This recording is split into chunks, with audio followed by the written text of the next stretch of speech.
YouTube channel. Ayan, so, grabe naman si Tony po sa harapan ko.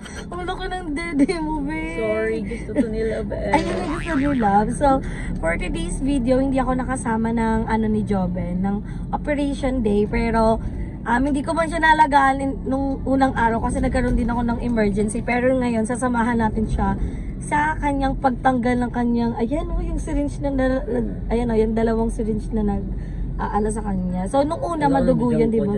Ang laki talaga, te. Nagbago na mukha ko dyan sa Juba. Ang laki, flip up na. Huwag na lang yung dead. Takpan na lang to. Magapa kasi siya. Pero liliit pa yan. Liliit pa siya. Liliit pa. Pero, nung pero, anong nararamdaman mo ngayon, no? Happy. Happy ka naman. Tawag dito, nung unang after operation mo, anong nararamdaman mo? Yung unang person ko, ay my God, tapos ko na yung operation. Nagising ako. Napanood ko yung vlog mo, ang galing nung pero nami-weirdoan naman ako, bakit naman babay? Oo, tayo, bakit naman babay? Siyempre may confidence, parang vlog-vlog. Pero yun nga. Babay, pero ang galing nung kamay mo doon. Pagising ko, ay wakla, hello ako. Ang sikip. Anong mas mahirap nung nagpailong ka o na nagpasusang ka? Ito. Ayan. Kasi nasa gitna. Pero parang mas mabilis to. Bakit? Parang mas mabilis kang nagawan. Mabilis kang nagising, ganon. Unlike kung nagpailong ka, di ba, gabi na kayo nakauwi. Gabi na. Pero, ito kasi, mahirap siya kasi nasa gitna yung sugat. Oo. Yung surgery. Sa ilong ko, sa ilong lang nakakilis naman ako. Pero, pag dito nahihirapan siya kumilos, guys, di pa siya makatayo ng maayos. Oo, pag gusto ko, pag galing ako higa, tapos tatayo, ang bigat. Oo, ang bigat ng... Kaya, tapos, dito, pag biyahe, may tag-tag na. Oo. Mas parang, yun yung kinakatakot ko kanina, baka pag may bako-bako, yung alog-alog niya. Pero tignan mo, ang laki ng boobs mo, sobra.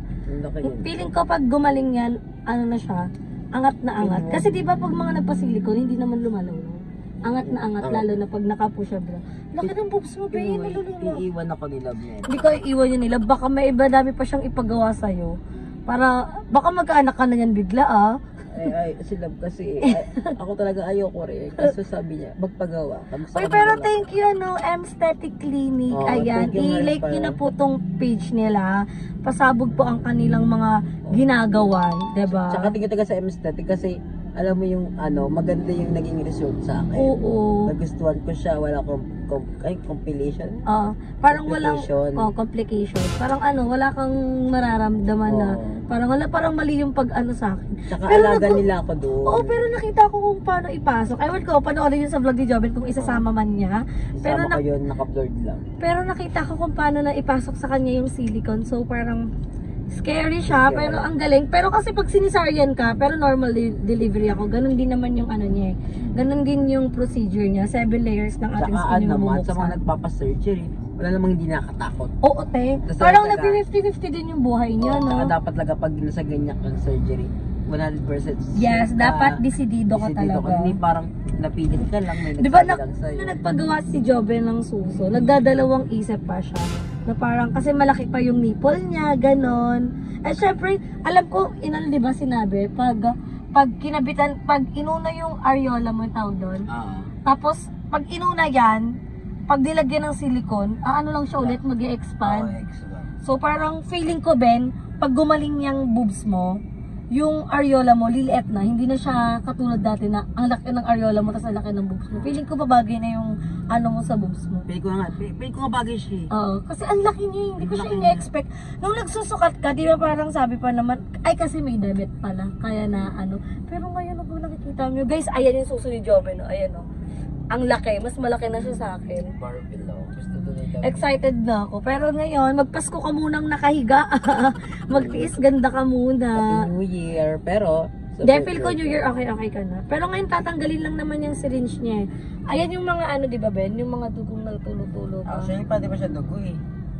Parang siyang ewan ko. Siguro dugo din talaga. Kasi patpula, di ba? Pero, parang mga natirang blood na lang yan, feeling ko. Pero wala naman ako naroon pag tumutulo siya. ganyan yung pag nagpapagluta ka, ganyan yung parang way. So, update na lang namin kay mamaya guys pag nasa aesthetic clinic na kami. At excited na ako makita si Doc. Baka purso ako magpagawa din ng ilong. Uy! Charot lang. Si ilong din. Pero wala, joke lang yun guys. Kasi itong ang ilong ko, tignan nyo oh. Matapos naman siya pag naka-side. Pero happy ako kay Joben kasi lahat ng decision niya sa life, 100%. So, pag 100% talaga na-decide ka sa buhay mo, nagiging talaga, okay yung kinalabasan. So, excited na ako sa recovery ni Joben. Next year, sino ka dyan sa birthday mo? Ay, fuck, sino ka dyan? May team na ako. Oh, may team ka na agad? Oo, yan. Dede mo. Ganyan yung babos ko na magpapadede eh. Ang bigat, di ba? Hindi ka na mabibigat. Hindi ka na mabigat. Pero excited na ako, Ben. Sana sana gumaling ka na kagad at makakilos. Kasi guys, hirap kaya siya, lalo na sa pagtayo, 'di ba? Pero nakakain naman siya ng maayos. Nakatulog man ako ng maayos. Oo. So yung pagkilos-kilos lang, medyo dahan-dahan lang siya kasi syempre. Saka buti talaga dyan nanay ko nag-aalaga. Ay, oo, andyan yung mama niya. At buti na lang, bakasyon na kasi syempre may pamangkin si Joben. Tsaka tigil din pala kay at kay Adro kasi yung diba, nagpasako. Sila sumama sa wala pa silang tulog. Sila yung sumama. Tulog ako sa mga bayo. Yeah, so hiwalay-hiwalay man kami pero lahat kami susuportahan pa rin sa isa't isa. So see you sa Cavite Girls. Once na magaling si Joven kasi di pa namin siya pwedeng iwan sa BNT house na siya lang mag-isa. Wag na lang yan tulungan. Ayan na lang yan sa taas. So thank you din kay Balong kasi pag wala ko si Balong yun nandyan, yung one call away ni Mama Joven. So update na lang namin kayo.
Tapos na si Mama Joben magpa-check up dito kala Doc. I'm so very happy. Ako yung natuwa kasi wala na siyang syringe na kung saan yun yung lagi kong kinakatakot pag pumupunta ako ng BNT house kasi lagi niyang hawak. So parang nakakatakot na anytime pwede niyang mahila. Pero ngayon makakapagpasto ka na.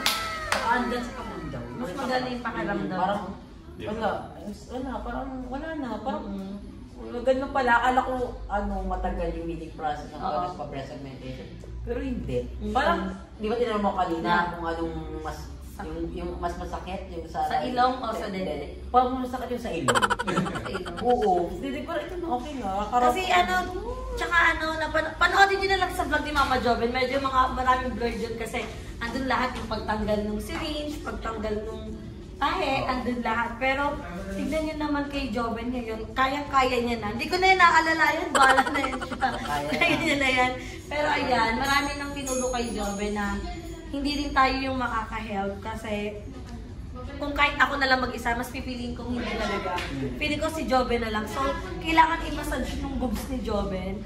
At tinuro ni Doc yung proper na pagmamassage. At kung ako yung gagawa, hindi, kahit bigyan mo ko lang sa milyon, hindi ko gagawin. Kasi natatakot po talaga ako. Kasi parang sabi naman ni Joven, hindi siya puputok. Pero guys, pagkahawakan niyo kasi, nalulula pa ako sa boobs ni Joven. Hindi sa kaartihan, pero pag nakita niyo kasi, parang scary pa siya. Lalo na, huy, 4 days ka palang bagong opera. Extend mo 1 month na. 4 days pa lang to.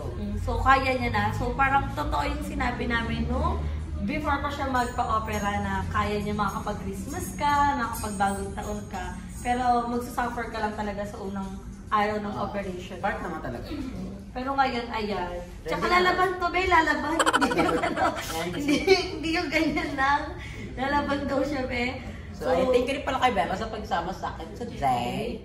Wala kasi ibang bayot, di ba? May kanya kasi ng ganito. Si Beba, ang nakatawa, si Beba mismo yung nag-initiate na samahan niya ako.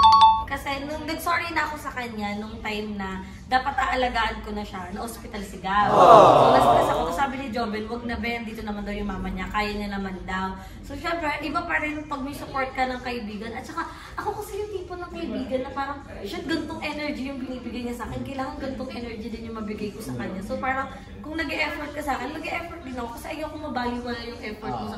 Kasi alam niyo yan, sabihan, ako pinakamadamdamin kung hindi man lang na yan, sumasama yung loob. Kaya sabi ko, Joven, sasamahan ko talaga siya. Hindi dahil lang, kahit wala pa tong vlog na to, sasama talaga ako kay Joven. Kasi nung time nga na nagpa-opera siya, nung nagpa-check up pa lang siya, kasama niya ako. Sadyang di lang ako nakasama nung mismo operation niya kasi may ganun ako. Pero ayun, Ben, 3 days na lang, Christmas na, so Yes, kaya.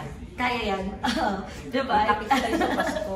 Kita sa Pasko kahit muntik na kami ma-aksidente kanina. Diba? So, okay lang yan. At ayan, pauwi na kami ng Paranaque ngayon. Balikan namin kay Baker. Babalikan na lang namin. Guys, tignan nyo naman yung suso ni Joven sa suso. Pwede ko na itong banggain. Diba? Excited na kapag nag-settle yung boobs ni Joven. Ito, more on chika lang yung makikita nyo dito. Pero sa vlog ni Joven, makikita nyo lahat yung hubad-hubad siya. Panoodin nyo. Hubad-hubad siya. Blurred lang yung ano niya, pero kitang-kita yung hubad-hubad siya. So, uwi muna kami guys ngayon ng BNE house kasi kailangan natin ni Mama magpahinga para may lakas kami sa Pasko. Yes. Yeah. Diba? Yes ka na, diba? Hindi na overwhelmed na kasi tanggalin andito. Wala ka nang wala. Parang pero feeling ko maninibago ka maghahawak-hawak.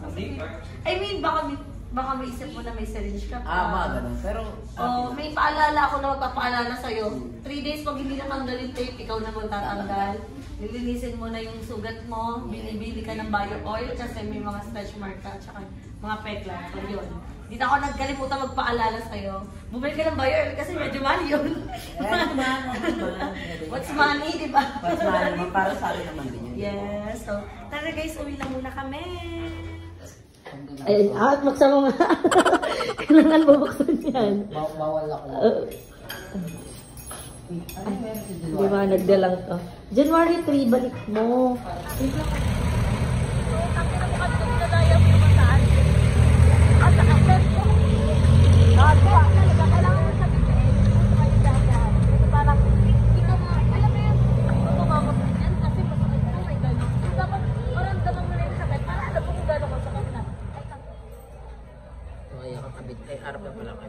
Harap ko sa akin. Huwag na lang humarap. Okay? Kanina Disney princess ka.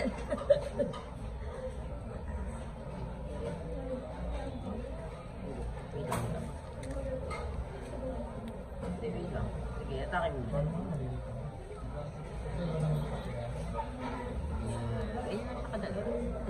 Una kanina natatakot ako kasi nag-ano ako sa syringe niya dito pero ngayon carry ko nakita ko. Tsaka ayan. Maano na siya. Ganda na pakiramdam ko. Magaan na. Maganda. Hindi na ako na ano pa, yung likod ko, yung ganyan, alalayan yung likod ko. Hindi na. Parang siyempre kahit paano, elalipan kita paano, siyempre. Hindi Parang pwedeng, huwag mo muna biglayin yung katawan mo. hindi yung pwedeng easy-easy na okay na, parang. Pero at least ngayon, ayan. Diba? Pero other than that, meron sila dito. Mac Cafe. Nakapit tapos ito. Uy, sulit kay Bulilit. Diba? If ever na ano. Pero ano ko kasi ito eh, hindi naman talaga ano, parang- Patagal? Hindi siya nag-boom na parang na-promote talaga. Pero tikman natin. Pero tingnan natin. Order kami. Nandito kami guys sa McDo. Malapit lang dito yung M-Static. Try natin yung kanilang ano. Mabait nila Doc Mike sa akin, pati ni Ma'am Z. Mm-hmm. Sarap. Uy, I love it. Saan yung ano natin? Number, ayun, what's number? Bagyo yun yung pagkalma ko na bakla ka.